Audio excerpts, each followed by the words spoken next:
देते, जी आम्हाला नवी दिशा दाखवते. मला असं वाटतं या मातीत भीमरायांनी आणि शिवरायांनी जे दाखवले, तुम्ही गंमत पहा, ही सगळी परंपरा आपली आहे. शिवरायांची रायगडावरची समाधी शोधली महात्मा फुलेंनी. ज्या महात्मा फुल्यांना मगाशी उल्काताईंनी सांगितलं, गुरु मानलं बाबासाहेब आंबेडकरांनी. फुल्यांचाच वारसा पुढे नेत आपला कल्पना शाहू महाराजांनी इथं राज्य स्थापित केलं. 14 तळ्यासाठी सत्याग्रह करतात बाबासाहेब आणि महात्मा फुले फुला करतात पाण्याचा हौद. दोघांमध्ये साधर्म्य पहा. दोघंही एकाच प्रकारच्या परंपरेतून पुढे जातात. मला नेहमी असं वाटतं की इथल्या शोषितांच्या वंचितांच्या आयुष्यामध्ये वर्षानुवर्षांचा लॉकडाऊन होता. पण आपल्याला कल्पना आहे की जेव्हा करोना आला तेव्हा सगळ्यांना आपलं सांगितलं होतं कुणी बोलायचं नाही, कुणी बाहेर पडायचं नाही, एकमेकांशी संवाद साधायचा नाही. लॉकडाऊन होता आयुष्यामध्ये. पण इथल्या पिढ्यांच्या आयुष्यामध्ये वर्षानुवर्षांचं लॉकडाऊन शिवराय, भीमराय, सावित्रीबाईंनी अनलॉक केलेलं आहे हे सगळं जगणं. आणि म्हणून त्यांचा वारसा घेऊन आपण पुढे जातोय. त्या वारशाचं स्मरण मला इथं होत होतं. मी इथं आलो, उल्काताई आणि आपले जाधव जे आहेत ते म्हटले, माझी त्यांची काही ओळख नाही, पहिल्यांदा मी भेटतोय. ते म्हटले जय भीम. मला कळे ना, म्हटलं यांची ओळख नाही. मी म्हटलं जय भीम. ते म्हटले आपल्या टपरीवरचा चहा आहे. आम्ही लगेच त्यांच्या टपरीवरचा चहा घेतला, कारण म्हटलं हा चहावाला 14 तळ्याजवळचा आहे.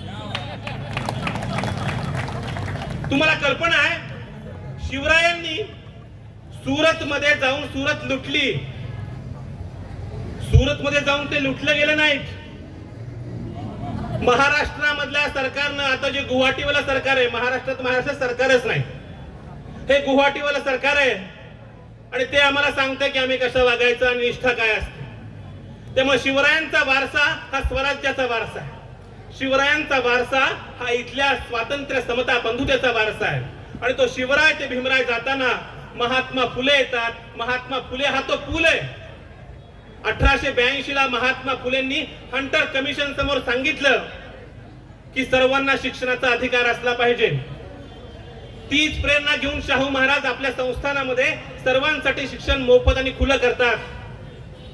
आज इथं ज्या माझ्या माता भगिनी बसलेल्या आहेत त्याचं कारण, मी जे विद्यापीठातून आलो, ते विद्यापीठाचं नाव आहे सावित्रीबाई फुले.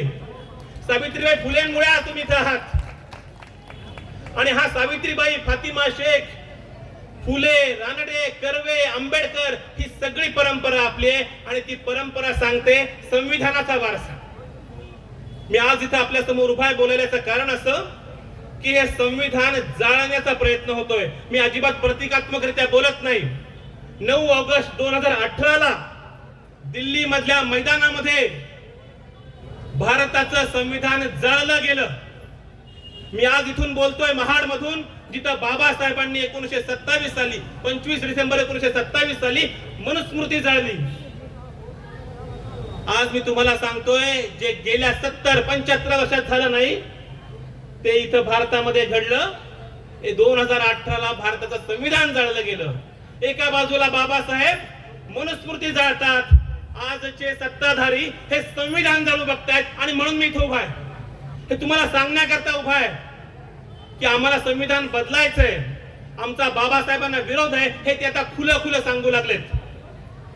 आणि म्हणून आपल्याला जर उभा राहायचं असेल तर संविधान नेमकं काय, संविधानाच्या विरोधी नेमकं काय सुरू आहे हे आपल्याला कळणं सगळ्यात महत्वाचं आहे. आणि हे जर कळलंच नाही तर आपण यांच्या विरोधात उभं राहू शकत नाही. निवडणुका जाहीर झाल्यात, चांगली गोष्ट आहे. म्हणजे अजून लोकशाही आहे. निवडणुका जाहीर होत आहेत, निवडणुका होत आहेत म्हणजे लोकशाही असं आपल्याला वाटतं. पण लोकशाही म्हणजे केवळ निवडणुका नसतात. लोकशाही 4 स्तंभांवरती उभी असते. संसद असते, कायदे मंडळ असतं, कार्यकारी मंडळ असतं, न्यायपालिका असते, माध्यम असतात. आज तुम्ही पहा हे 4ही स्तंभ खिळखिळे केले जात आहेत.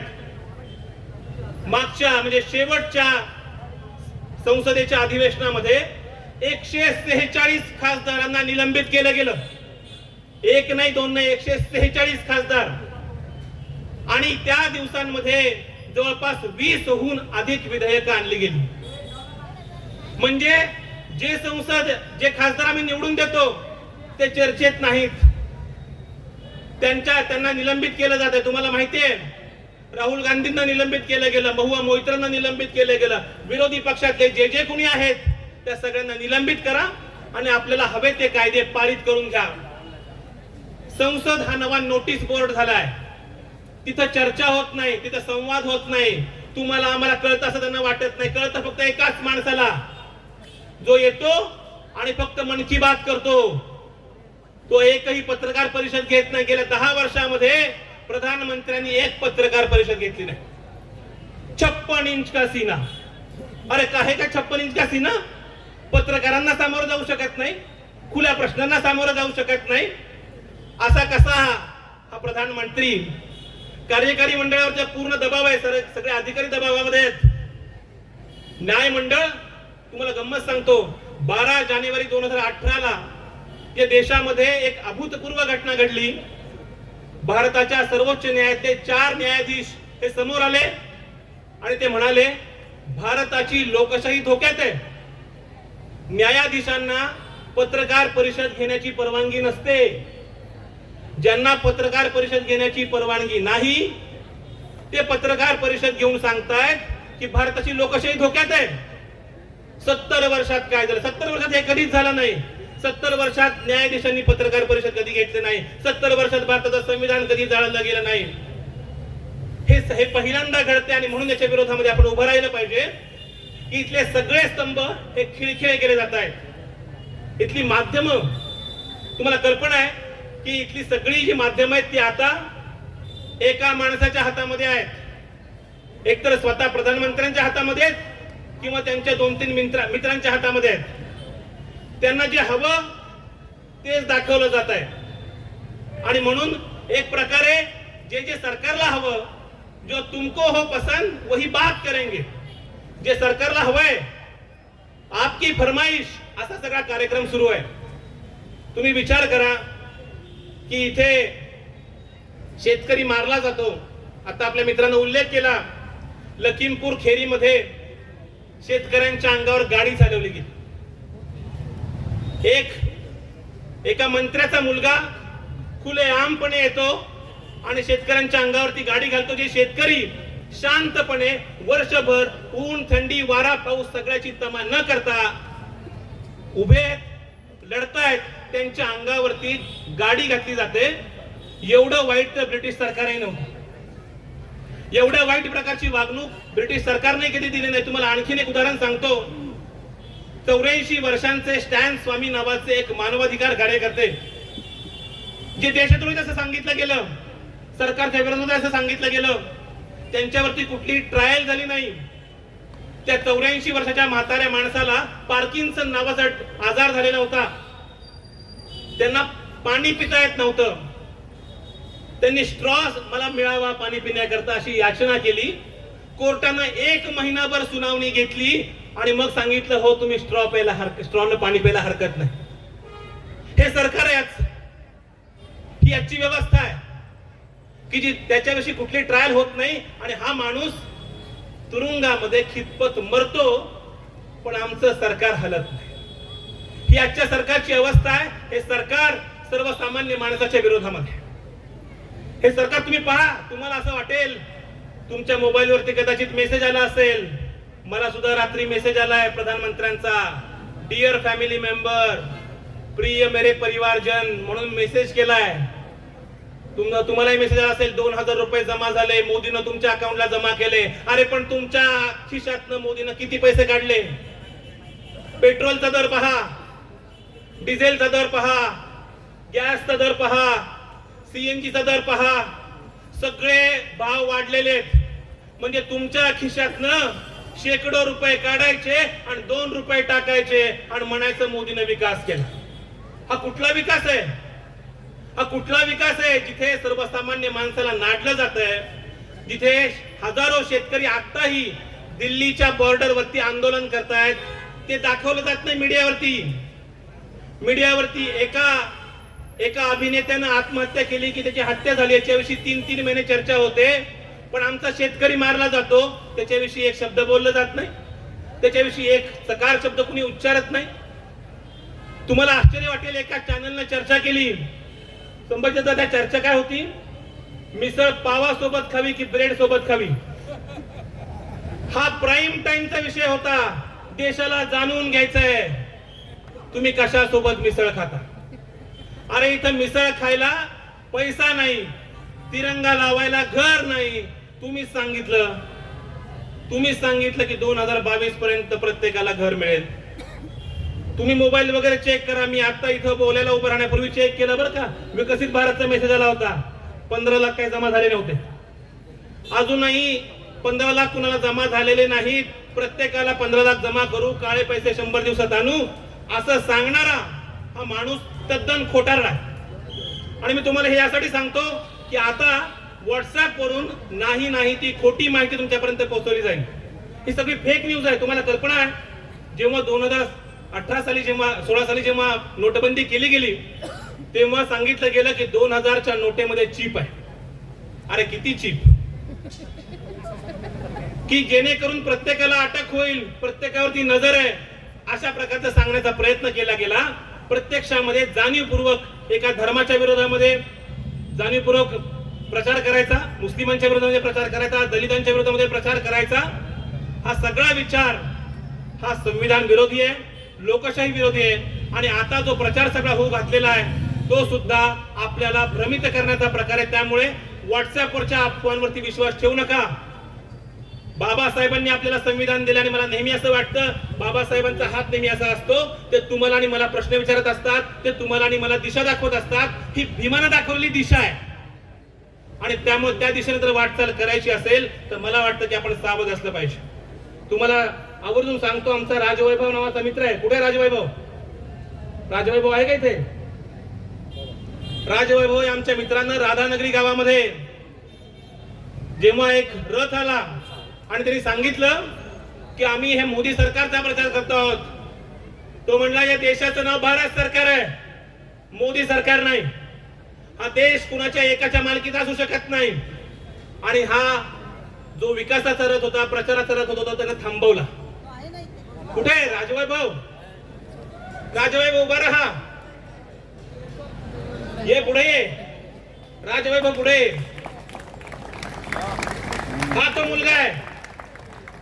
या मुलानं राधानगरीमध्ये कोल्हापूरमध्ये प्रचाराचा पुढे ये रे पुढे ये प्रचाराचा रथ थांबवला. त्याच्यानंतर अनेक जिल्ह्यांमध्ये अनेक गावांमध्ये मोदींच्या सरकारचा, मोदी सरकार नावाची गोष्ट नाही, भारत सरकार हे त्याला ठणकावून सांगितलं.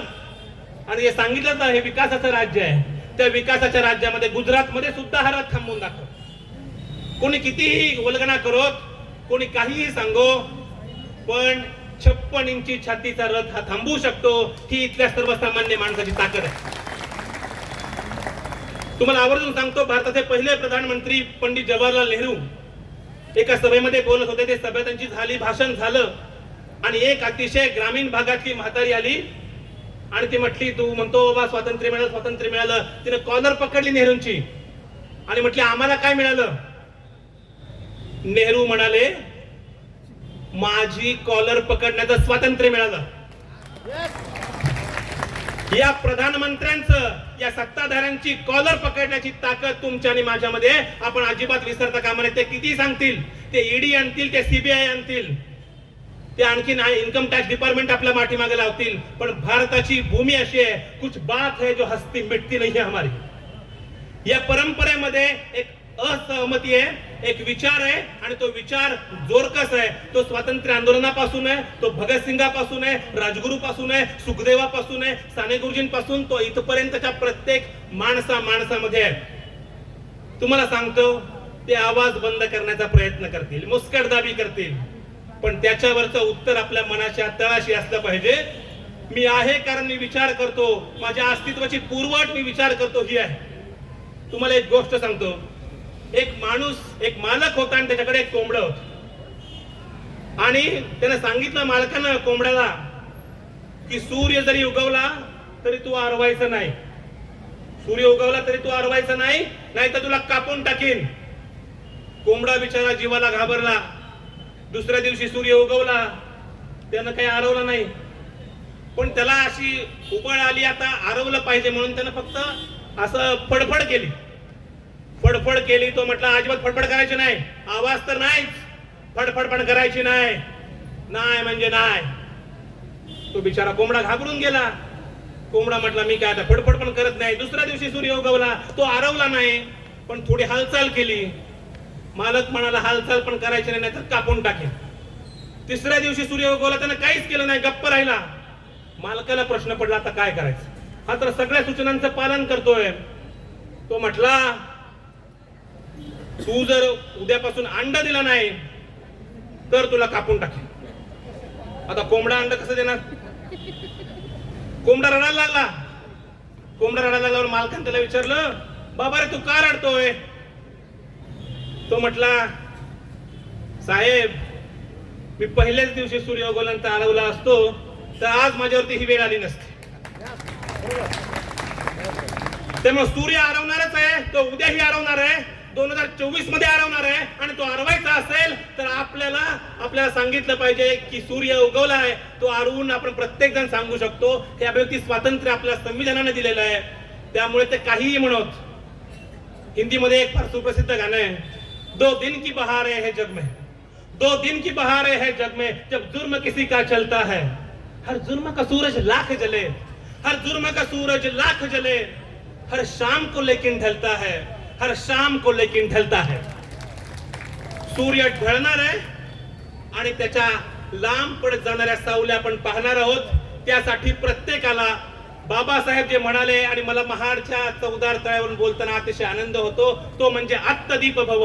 आपल्या प्रत्येकाचं मत हे अतिशय अमूल्य आहे. आपण या सरकारला, या अतिशय हुकुमशाही अशा सरकारला उलथून लावायचंय. ते उलथून लावायची जबाबदारी तुमच्या आणि माझ्या हातामध्ये आहे. लक्षात घ्या 2024चं मत हे संसदेकरता नाही, ते पक्षाकरता नाही, ते देशाकरता आहे. हा देश टिकणार की नाही, हा देश राहणार की नाही, या देशात हुकुमशाही असणार की लोकशाही असणार, या देशात मनुस्मृती असणार की संविधान असणार, हे ठरवण्यासाठीचं हे मतदान आहे. हे मतदान कुण्या एका उमेदवाराला नाही, हे लक्षात ठेवा. भूलथापांना बळी पडू नका, पैसे कोणाकडून घेऊ नका आणि या सगळ्या अफवांना तोंड देत अतिशय ताठ मानेनं जे टागोर म्हणाले होते चित्त जिथे भयशून्य, अशा निर्भय माथ्यानं, उजळ माथ्यानं या सरकारला घालवून दाखवा. कारण हा भारत आहे. हा भारत प्रत्येक वेळी नवी दिशा दाखवतो. इंदिरा गांधींनी सुद्धा असाच प्रयत्न केला, तेव्हा इंदिरा इज इंडिया असं म्हटलं जात होतं. त्या इंदिरा गांधींना सुद्धा त्यांनी पाडलं. दुसरं सरकार जेव्हा चाललं नाही तेव्हा पुन्हा त्यांना निवडून दिलं. ही भारताची परंपरा आहे. त्यामुळं हा देश जसा डोक्यावरती घेतो तसा आपटतो सुद्धा. त्याला कुस्तीचे डाव समजतात, त्याला लोकशाहीची भाषा समजते. त्या भाषेचा अवलंब आपण करूयात आणि हे सरकार इथून उधळून लावूयात. हम देखेंगे. धन्यवाद.